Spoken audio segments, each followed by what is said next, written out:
Бюллетенде Альянс партиясы номер 3 тизмеде Мирлан Женчороев номер 1. Добуш бериңиз.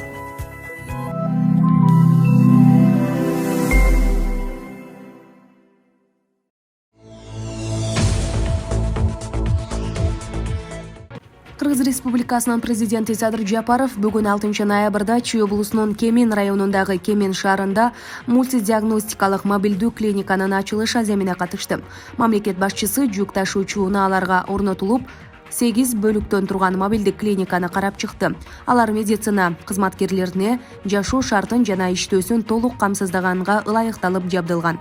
Ичинде уктоочу бөлмө, ашкана, даараткана, чайкануучу жай жана башкалар каралган. Ошондой эле мобилдик клиниканын базасында компьютердик томограф, УЗИ аппараттары, маммограф, рентген аппарат, өңдүү заманбап медициналык жабдуулар менен бөлүм бар. Мындан сырткары биохимиялык жана башка анализдерди алуу үчүн лаборатордук жабдуу, хирургия бөлүмү, тез жардам унаасы бар. Клиника дарыгерлери Кемин районунан баштап алдыдагы 5 жылда өлкөнүн бардык аймактарына барып, жергиликтүү тургундарды кароо, дартты аныктоо жана дарылоо боюнча кызматтарын акысыз көрсөтүшөт. Мобилдүү медициналык клиникаларды даярдоо жана алып келүү боюнча долбоорлорду ишке ашырган Ислам өнүктүрүү фонду менен Фаэл Хайыр кайрымдуулук фонду, ошондой эле логистика чыгымдарынын күйүүчү май, окутуу, медициналык жана техникалык персоналдын тамак ашы менен эмгек акысын, дарыларды жана башкаларды каржылап берет. Иш-чарага жергиликтүү тургундар, дарыгерлер, ардагерлер жана Кемин районунун мамлекеттик органдарынын өкүлдөрү катышып, президент аларды бүгүнкү кубанычтуу окуя менен куттуктады.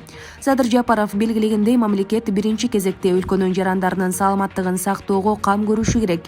Ал мобилдик клиниканын ишинин баштоосу азыркы бийликтин ишинин оң натыйжаларынын бири болорун белгилеп, ошондой эле өзүнүн жана жалпы кыргыз элинин атынан демөөрчүлөргө ыраазычылык билдирди. Президент энергетика жана суунун тартыштыгы маселесине токтолуп, аталган тармактагы көйгөй кечээ эле пайда болбой, акыркы 30 жылдан бери топтолгонун белгиледи. Садыр Жапаровдун айтымында, энерго тармактагы кыйынчылыктарга карабастан эл энерго колдонууну чектөөгө жана электроэнергиясына тарифтерди жогорулатпоого тапшырмасын берди. Ал тарифтерди келечекте калктын пенсия, жөлөк пул жана эмгек акысын жогорулаткан соң гана көтөрүү зарылдыгын, антпесе энергетиканы өнүктүрүү мүмкүн эместигин белгиледи.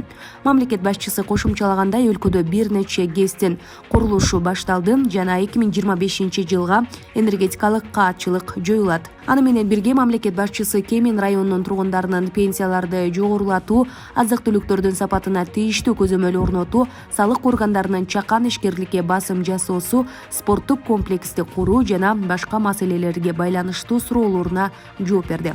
Булак президент Эгер. Өзбекстанда 24 октябрда болуп өткөн президенттик шайлоодон 80,12% добуш алып утуп чыккан Шавкат Мирзиёев салтанаттуу ант берип, президенттик кызматына киришти. Бул тууралуу өзбек басылмалары жазып чыгышты. Өлкө башчынын инаугурация салтанатына парламенттин жогорку жана төмөнкү палаталарынын жана өкмөттүн мүчөлөрү катышкан. Мени кайрадан өлкө башчысы кылып шайлаган бардык мекендештериме чын жүрөктөн ыраазычылык билдирем жана биздин эмгекчил, сабырдуу элибизге таазим кылам, деген өлкө президенти. Эске салсак, коңшу өлкөдөгү президенттик шайлоо 24 октябрда өткөрүлгөн. Ага шайлоочулардын 80,8% катышкан. Ал эми Шавкат Мирзиёев жалпы шайлоочулардын 80,12 добушуна ээ болуп жеңишке жеткен. Булак суперкейжи. Курманжандатка тарыхый тасмасында Камчыбектин образы жана башка кинолордогу ролдору менен коомчулукка белгилүү болгон актёр Адилет Усубалиев өзүнүн социалдык баракчасына айланасындагы айрым адамдарга нааразы экенин билдирип, пост жазды. Анда алар мен өзүмдү жакшы сезишимди каалабай жатышат. Тескерисинче мени таптагылары келип жатышат. Бир жерде иштөөгө мүмкүнчүлүк бербей жатышат. Мен алардан ашып кетем деп коркушат.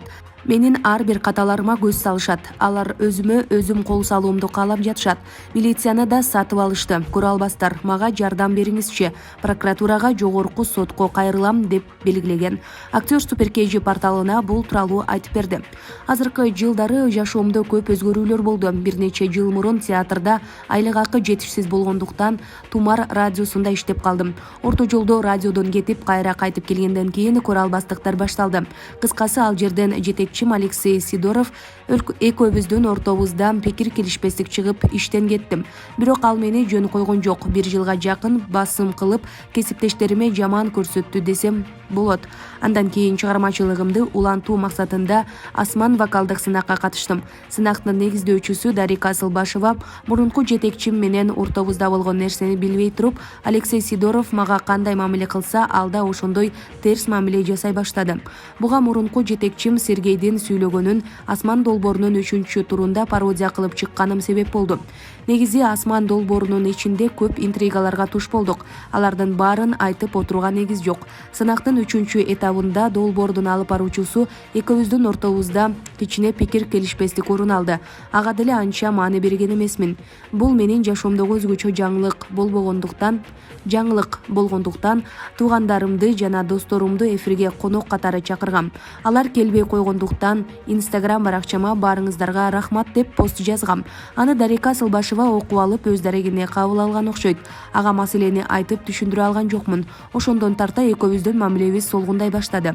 Ал пост үчүн мага штраф саларын айтты. Ошондон тарта Дарика Асылбашева жеке жашоомду изилдеп, телефондогу бүт билдирүү чалуулардын баарын текшерип, кыздар менен сүйлөшүп жатсам, алар менен байланышып, мени менен мындай сүйлөшпө деп көзөмөлдөп жатат. Буга келтире турчу жүйөлөрүм бар. 2020-жылы кафелердин бирине барып, ырчык катары иштейин дегем. Дарика Асылбашеванын аралашуусунан улам ишке кире албай калдым. Буга да жүйөм бар. Милицияга кайрылсам, алар жалпыга маалымдоо каражаттарына кайрылуумду сунушташкан. Кийин байланышсам, бир шылтоону айтып кутулуп кетишкен. Мен бул оюндарды ушуну менен токтотууну суранат элем. Чөрөмдө абдан башка бут тосуп көрө албастык жасаган адамдар арбын. Булар үчүн ата-энем менен да урушкан күндөрүм болду. Мен искусствого мамлекеттик деңгээлде көңүл бурулса дейм, дейт Адилет Усубалиев. Биз материал объективдүү болушу үчүн продюсер Дарика Асылбашева менен да байланыштык. Мен Адилет Усубалиев боюнча эч кандай комментарий бербейм, анткени мен аны 3 жылдан бери көрө элекмин. Жана ортобузда эч кандай конфликт болгон эмес деп билдирди ал. Булак супер кейжи.